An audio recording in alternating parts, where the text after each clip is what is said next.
Fala galera do canal Os Vilões, tudo bom? Vamos fazer um jogo? É isso mesmo, tá? Mas por que fazer um jogo? Primeiro porque eu acho legal, eu acho desafiador, eu acho muito interessante a gente conseguir pensar em um desafio e estudar, praticar o nosso conhecimento de programação, né? Conseguir desenvolver aquilo que a gente pensou. E hoje a gente vai fazer um jogo que é bem antigo, ele é datado de 1972 e ele tem uma mecânica bem simples e por isso vai ser ponto muito legal de partida para a gente começar. Esse jogo é o Pong. Eu vou tentar ser o mais didático possível para possibilitar que pessoas que têm interesse nessa área, que elas consigam acompanhar e consigam reproduzir o nosso joguinho. E por isso eu vou tentar fazer ele em parte, para facilitar o entendimento daqueles que não têm tanto conhecimento assim. Então eu pedi para vocês, antes de a gente começar, não esquece de dar o like no vídeo, tá legal? Não se esqueça de inscrever aqui no canal para ajudar a gente. E uma outra coisa, se vocês tiverem qualquer sugestão ou dúvida naquilo que a gente está fazendo aqui, comenta aqui na área de comentários, que eu vou tentar responder a todos vocês se eu souber responder, tá legal? Vamos continuar então. Eu acho que o primeiro ponto que a gente tem que falar aqui é que existem inúmeras engines para criação de jogos. Eu particularmente conheço algumas, como por exemplo a Unity, a Unreal, a Godot, RPG Maker, Pygame, enfim, existem inúmeras. A gente não vai utilizar nenhuma engine específica aqui, porque a nossa ideia é a gente praticar os conceitos, né, do desenvolvimento dos jogos que a gente vai tentar fazer. A gente vai tentar fazer as coisas um pouco mais na unha do que utilizando uma engine dessa. Essas engines, elas utilizam algumas linguagens de programação para que a gente possa fazer a parte dinâmica do jogo. Então, por exemplo, a Unity eu sei que ela trabalha com C#, Pygame, por exemplo, ela é uma biblioteca do Python. Então, para você usar o Pygame, você utiliza Python. No nosso caso, a gente vai utilizar uma biblioteca JavaScript chamada P5. Ela é uma biblioteca simples, porém muito poderosa, e ela é muito fácil de ser utilizada para pessoas que não têm um conhecimento amplo em programação. E ela vai nos auxiliar a fazer toda a parte de desenhar os nossos gráficos na tela, e por ser uma biblioteca JavaScript, ela utiliza o JavaScript como linguagem de desenvolvimento. Isso é bom para a gente, por quê? Porque a gente não vai precisar ter um ambiente grande de desenvolvimento, já que tudo vai rodar no nosso próprio navegador. E além disso, o projeto P5 ele tem no seu site um editor já pronto para a gente utilizar. Então a gente vai entrar no site do projeto e vamos conseguir criar nossos programas, nossos jogos e rodar no próprio site sem nem precisar baixar nada para isso. Eu vou deixar aqui na descrição do vídeo para facilitar o site do projeto P5. Vamos parar de blá blá blá, né? E vamos realmente colocar a mão na massa? Nessa primeira parte, a ideia é que a gente consiga terminar esse vídeo com o seguinte cenário. A gente vai criar uma tela com uma cor de fundo e a gente vai criar um círculo no meio dessa tela. Esse vai ser o nosso ponto de partida e é como a gente vai terminar esse vídeo hoje. Então vamos começar aqui colocando a mão na massa. O primeiro passo é a gente entrar no site do projeto P5. Como eu falei, eu vou botar o link na descrição para facilitar. Quando a gente entra no site, a gente tem um link aqui chamado Start Creating with the P5 Editor. A gente vai clicar nele para acessar o editor do P5 dentro do próprio site. Pronto, estamos já no editor. Bem, acho que a gente pode começar falando sobre alguns conceitos básicos do P5. Primeiro, existe o conceito de sketch, que é a nomenclatura utilizada pelo P5 para representar o nosso programa. O P5 possui também duas funções básicas que todos os programas têm que usar. Uma delas é o setup e a outra é a função draw. A função setup é chamada automaticamente uma única vez quando o nosso programa é iniciado e serve para a gente poder configurar e inicializar alguns aspectos do nosso programa. Por exemplo, criar uma tela ou canvas dentro do nosso programa. A outra função se chama draw, que é desenhar em inglês. E essa função roda em loop, ou seja, de maneira repetitiva, várias vezes por segundo. E como o próprio nome diz, ela serve para desenhar na tela. Então tudo que colocarmos dentro dessa função vai ser rodado continuamente até o programa fechar. Nós podemos ver essas duas funções que eu falei aqui, a função setup e a função draw. Na função setup, a gente está utilizando alguns comandos que são disponibilizados pelo próprio P5. Aqui no caso do setup, a gente está usando o comando create canvas. O que esse comando faz? Ele cria a nossa tela do nosso programa. No nosso caso, ele está criando uma tela de 400 pixels de largura por 400 pixels de altura. Já na função draw, a gente está usando o comando background com um valor dentro dele. Esse valor que tem dentro dessa função diz qual cor nós queremos que seja pintado o nosso fundo de tela. Aqui dentro da função background, ela utiliza o padrão RGB, ou seja, a gente coloca valores para red, green e blue nessa sequência. Mas você pode estar perguntando, como é que você sabe esses comandos create canvas, background e como eles funcionam? Quais valores a gente tem que colocar dentro desses parênteses dele que são chamados de argumentos? Isso a gente consegue olhando o guia de referência que o P5 nos disponibiliza. Como é que a gente chega a esse guia de referência? Eu já estou aqui com uma aba aberta, mas para a gente chegar até esse guia, a gente vem em Help, Referência. Quando a gente clica aqui nessa página, ele abre nosso guia de referência, no qual constam todos os comandos ou funções que são disponibilizados pelo P5 para o desenvolvedor utilizar. Então, por exemplo, se a gente procurar pelo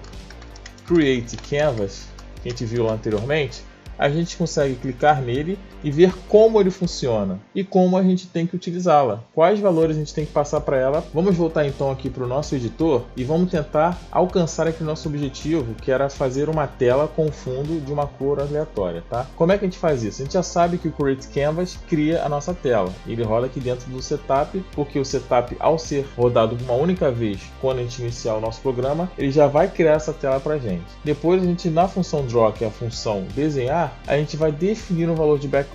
Lá no guia de referência ele diz, o valor de background eles são 3 valores, e esses valores vão de 0 a 255. Eu vou colocar aqui valores aleatórios e a gente vê qual cor a gente vai conseguir com isso. Eu vou colocar aqui para o red 55, para o green eu vou chutar 20 e para o blue eu vou colocar 200. Pronto, só de a gente fazer isso, nós estamos fazendo duas coisas, criando a nossa tela e setando uma cor de fundo para ele. Como a gente vê o resultado nessa nossa programação? Aqui em cima a gente tem um botão play que roda o nosso programa. Vamos tentar rodar ele pela primeira vez?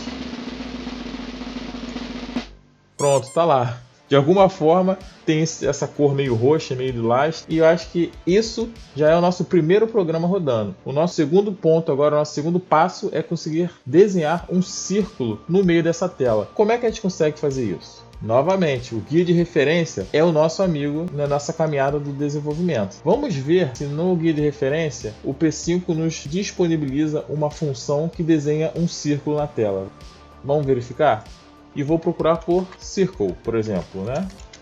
Opa, a gente consegue ver que o P5 nos disponibiliza uma função chamada Circle para desenhar um círculo na tela. A gente clica para ver como ela funciona. A gente consegue ver que o círculo precisa de 3 valores dentro da função. Um, que é o ponto em X do centro desse círculo. O segundo valor é o ponto em Y do centro desse círculo. E o terceiro valor representa o diâmetro desse círculo. Aí você pode estar me perguntando, o que é o ponto em X e o que é o ponto em Y? Eu acho que vale a pena a gente exibir uma imagem aqui para explicar melhor isso. A tela do nosso computador utiliza um sistema de plano cartesiano que define 2 eixos. O eixo X, que representa a posição na horizontal, e o eixo Y, que representa as posições na vertical. No caso das telas de computador, o ponto inicial, ou seja, o ponto onde x é 0 e y também é 0, é no canto superior esquerdo da nossa tela. Na nossa função setup, nós criamos uma tela de 400 pixels de largura por 400 pixels de altura. Então, na nossa tela de jogo, nós temos a posição x de 0 até x 400 e y de 0 até y 400. Como eu falei antes, o nosso ponto 0,0, onde x é 0 e y também é 0, é no canto superior esquerdo. E o nosso ponto 400 por 400 é no canto inferior direito. Seguindo essa mesma lógica, o nosso ponto central na tela é a metade de 400 em x e a metade de 400 em y, ou seja, é o ponto 200, 200. Vamos testar? Como a gente viu lá no guia de referência, para a gente criar um círculo na nossa tela, a gente precisa utilizar a função Circle. A gente vai digitar Circle e vamos colocar os argumentos que ela precisa. Primeiro, a gente vai colocar a posição X em que nosso ponto central do nosso círculo vai ficar posicionado. Como a gente falou, a gente sabe que a gente está criando uma tela onde tem 400 de largura. A gente vai colocar a metade disso, ou seja, 200. Da mesma forma, a gente sabe que temos 400 de altura. E como a gente quer colocar na metade da altura, nós também vamos colocar 200. O terceiro argumento é o diâmetro desse nosso círculo. Vamos chutar um valor aqui de mais ou menos 30 pixels, tudo bem? 30. Pronto. Vamos ver o que acontece ao rodar esse programa? Tá lá. Temos agora um círculo bem no meio da nossa tela, conforme a gente falou no início do nosso vídeo. A gente pode complementar agora então um pouco o nosso programa. Aqui eu vejo o seguinte: se a gente criar uma tela maior, o nosso círculo vai sair da posição central. Quer ver? Vamos tentar colocar uma tela de 800 pixels em X e 800 pixels em Y. Ao rodar o programa, a gente vai ver que o nosso círculo sai da posição central. Tá vendo? Por que aconteceu isso? Porque a gente está colocando que ele sempre vai ficar posicionado na posição X em 200 e na posição Y em 200. A gente pode fazer que esse valor seja calculado dinamicamente pelo próprio P5. Como a gente faz isso? Como a gente quer que o valor de X seja sempre a metade da largura da tela, a gente utiliza a propriedade width, que quer dizer largura em inglês. E a gente sabe que a gente quer que seja a metade da largura da tela. A gente pode fazer a mesma coisa com a altura, que tem esse nome em inglês. Novamente, divide por 2. Quando a gente fizer isso, agora automaticamente o P5 vai calcular qual é a largura da tela, vai dividir por 2 e vai colocar o valor aqui. Ou seja, ele vai dividir 800 por 2 e vai colocar o valor aqui. A mesma coisa ele vai fazer com a altura, que ele vai pegar esse valor de 800 dividir por 2, vai ser 400, e vai colocar esse valor aqui. Vamos rodar para a gente ver? Pronto, você está vendo? Agora, independente do valor que a gente coloque como resolução da nossa tela, o nosso ponto vai estar sempre centralizado. As variáveis são posições na memória que a gente utiliza para guardar um valor. Vamos criar uma variável então aqui em cima com o comando let do JavaScript. A gente vai criar uma variável chamada posição x, que essa variável vai guardar, adivinha, a nossa posição de X do nosso círculo. Vamos fazer o mesmo com a posição de Y, posição Y. Vamos criar uma outra variável aqui chamada de velocidade. Essa variável vai guardar o quanto que nós queremos que o nosso círculo se movimente ao longo do tempo. Vocês vão entender um pouco mais daqui a pouco, tá legal? Por que eu estou criando essas variáveis aqui fora da nossa função setup e fora da função draw? Porque ao criar essas variáveis aqui fora, elas vão poder ser utilizadas tanto dentro da função setup quanto dentro da função draw, ou em qualquer outro lugar do nosso programa aqui dentro do nosso código. Se eu tivesse criado essas variáveis dentro de setup, por exemplo, fazendo desta forma, essas variáveis só existiriam aqui dentro do setup e eu não poderia utilizá-las aqui em draw. E vice-versa, se eu tivesse criado essas variáveis dentro de draw, elas não poderiam ser utilizadas dentro do setup, entendeu? Então vamos deixar ela de fora mesmo na posição como uma variável global. O próximo passo é a gente definir qual é a posição inicial do nosso círculo. Como a gente falou anteriormente, o setup ele roda uma única vez antes do nosso programa executar. Então a gente pode definir que posição x ela vai ter o valor que nós temos utilizado no meio da tela.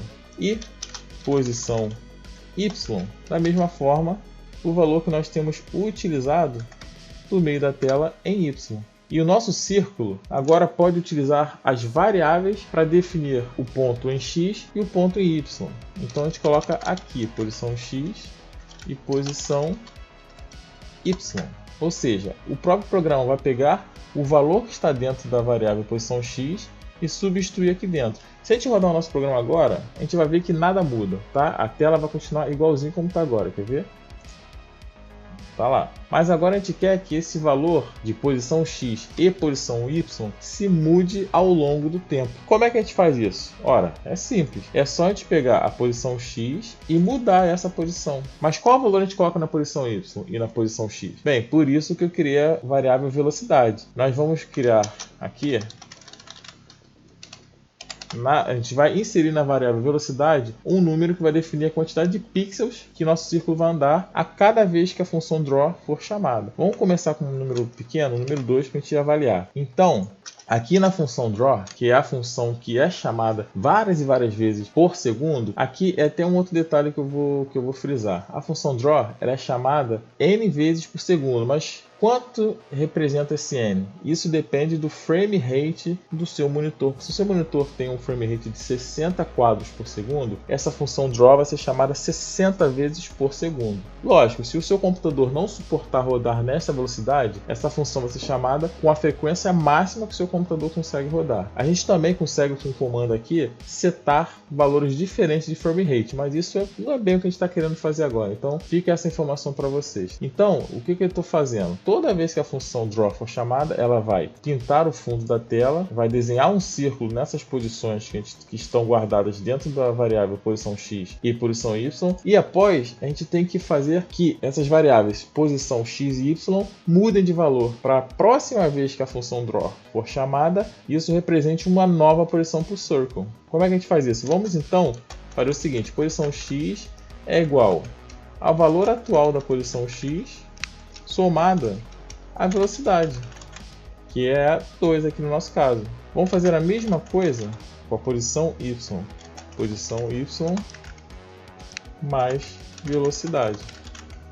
Feito isso, o que acontece? Toda vez que a função draw é chamada, ela vai pintar o fundo da tela e vai desenhar um círculo onde x é o valor da variável posição x e y é o valor da variável posição y. Ela vai fazer isso e logo após ela vai somar 2 a cada uma dessas posições, tanto de x quanto de y.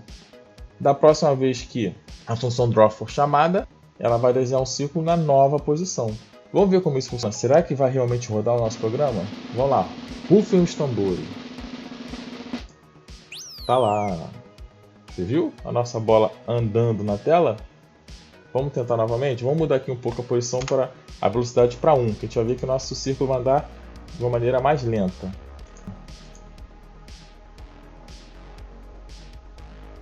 É isso, galera. Eu acho que a gente chegou, eu acho que nós conseguimos alcançar o nosso objetivo aqui no nosso primeiro vídeo. Nosso joguinho está começando a tomar forma, ele já tem uma tela de fundo e nós já estamos conseguindo desenhar um círculo que vai representar a nossa bola na tela e fazer com que ela se movimente. Nos próximos vídeos eu vou dar passos além na criação do nosso jogo. Eu peço o seguinte, que vocês não se esqueçam de dar o seu like no nosso vídeo, que você não se esqueça de se inscrever no canal. E eu quero o seguinte: qualquer dúvida que vocês tenham tido, que vocês perguntem na área de comentários, que eu tento responder se eu souber, e que vocês também façam sugestões. O que eu posso melhorar para atender melhor o anseio de vocês. É isso, até a próxima e tchau!